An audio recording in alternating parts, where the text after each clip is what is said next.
pagi, puji syukur di pagi hari ini kita masih diberikan penghidupan dari Tuhan Yang Maha Esa. Nah, sebelumnya perkenalkan dengan saya sendiri, Romana, dan teman saya Maisal Mona, dan sebagai kameramen yaitu Friska Graciela. Nah, yang di tengah saya ada Pak Pendeta Vison Sukanegara Henry Balilan sebagai narasumbernya. Oke, di sini kami akan mewawancari Bapak tentang apa sih itu diskriminasi. Nah, seperti yang kita tahu bahwa diskriminasi dalam garis besar yaitu penindasan atau pengecilan di dalam suatu oknum atau satu komunitas. Oke, kita langsung masuk ke pertanyaannya yang akan ditanyakan oleh teman saya yaitu Maisel dan Friska. Pendapat Bapak tentang diskriminasi. Diskriminasi, ya, adik-adik pasti tahu kan, di sila kedua bunyinya apa? Kemanusiaan yang adil Dan beradab. Ketika kita mengetahui akan perbuatan diskriminasi, apakah kita melanggar sila itu? Jelas. Karena apa?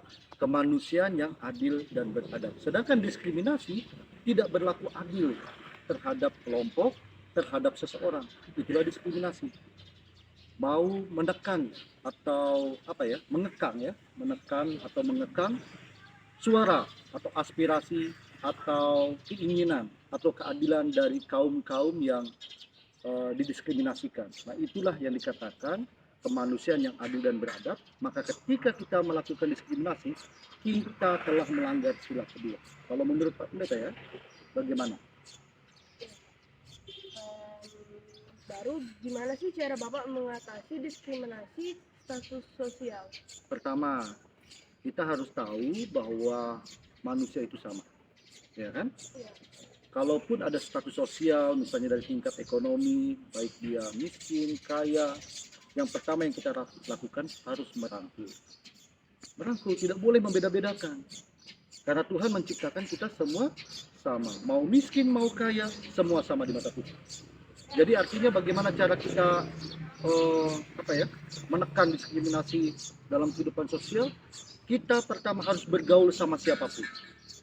Harus mendengar suara-suara siapapun. Tidak boleh kita mengabaikan akan suara-suara itu. Jadi pertama kita harus merangkul mereka, tidak memilih-milih teman, tidak memandang teman yang lain itu rendah status sosialnya, tapi kita rangkul. Itu loh. Pertama ya untuk menekan diskriminasi sosial itu yang pertama ya itu merangkul. Yang kedua mendengarkan suara mereka.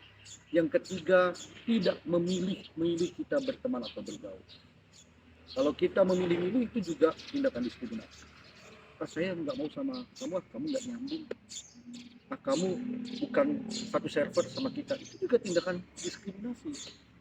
Oke, bully juga, itu juga tindakan diskriminasi. Pertama, teman-teman, yang harus saya tekankan dalam kehidupan kita bersama-sama, yaitu merangkul tanpa membeda-bedakan. Gitu. Ya, baik Pak. Baru apa pandangan Alkitab terhadap diskriminasi tersebut Pak? Kalau diskriminasi menurut pandangan Alkitab jelas banget deh. Itu Tuhan sangat melarang. Kenapa? Bangsa Israel ketika dia dijajah atau diperbudak oleh bangsa Mesir, Tuhan melepaskan mereka. Ya, bangsa Israel itu didiskriminasi oleh bangsa Mesir. Tuhan sangat tidak suka dengan tindakan diskriminasi, makanya Tuhan melepaskan bangsa Israel. Oke, kayak misalnya Tuhan Yesus waktu ada orang kusta, tahu ya, menyembuhkan orang kusta. Jelas Tuhan tidak mendiskriminasikan, malah Tuhan merangkul dan membaur sama mereka, malah Tuhan menyembuhkan. Artinya jelas di dalam agama Kristen kita tidak boleh mendiskriminasi. Karena apa? Gereja itu adalah kumpulan orang berdosa. Di gereja itu semua status orang sama, yaitu keluarga Allah. Jadi kamu, saya, adik-adik semua, ini adalah keluarga.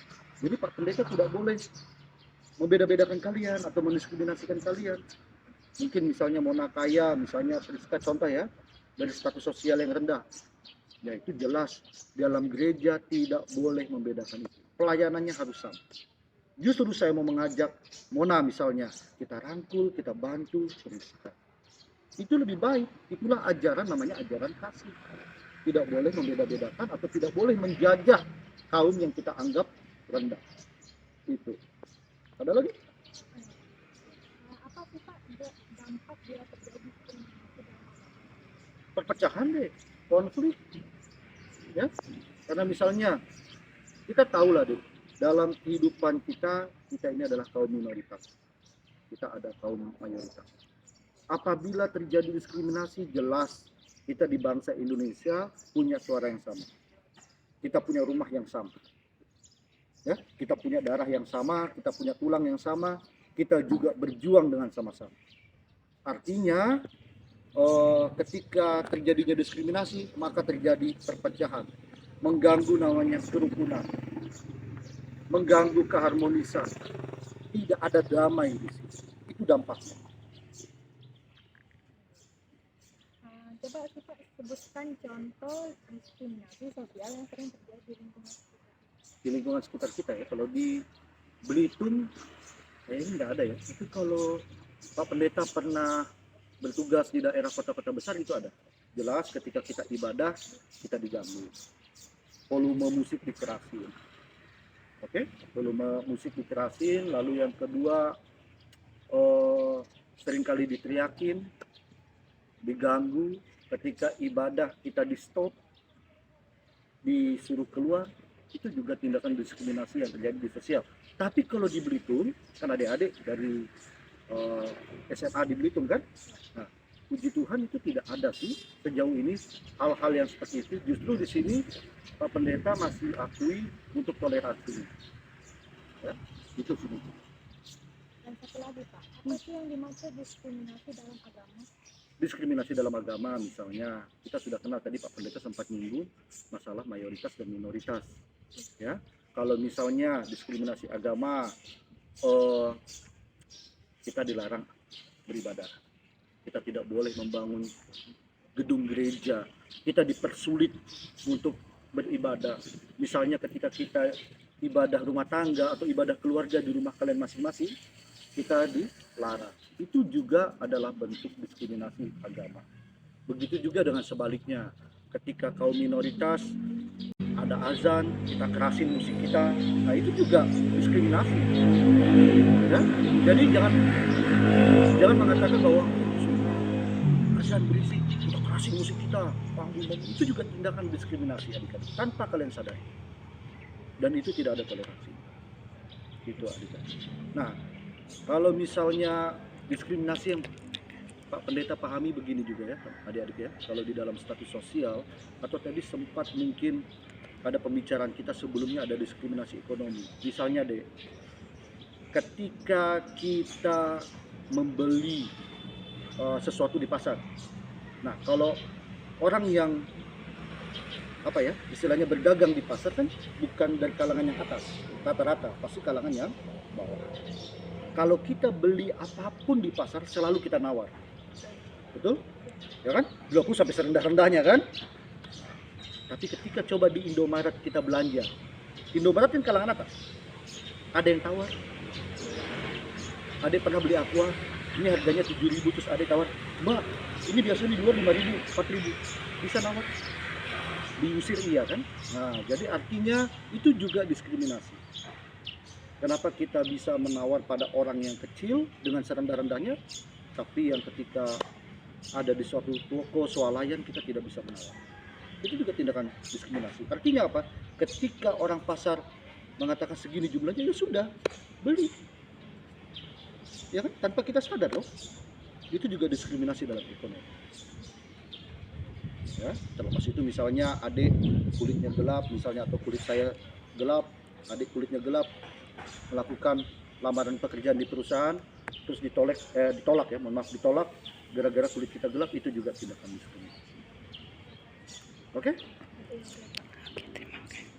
Setelah mendengar pertanyaan dan jawaban yang sudah disampaikan, kita tahu bahwa diskriminasi itu sangat buruk untuk masyarakat yang ada di sini.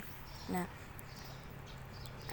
Diskriminasi termasuk hal yang tidak layak dipuji karena menjatuhkan orang lain dan akan memicu pertikaian yang akhirnya mengakibatkan perpecahan. Oleh karena itu, kita sebagai umat Kristen harus bisa untuk saling menghargai dan saling mengampuni sesama. Jika kita diperlakukan jahat, ampunilah dan balaslah mereka dengan kebaikan, seperti Tuhan yang telah mengampuni kita dulu. Baik, sekian video wawancara dari kami. Shalom, Tuhan Yesus memberkati.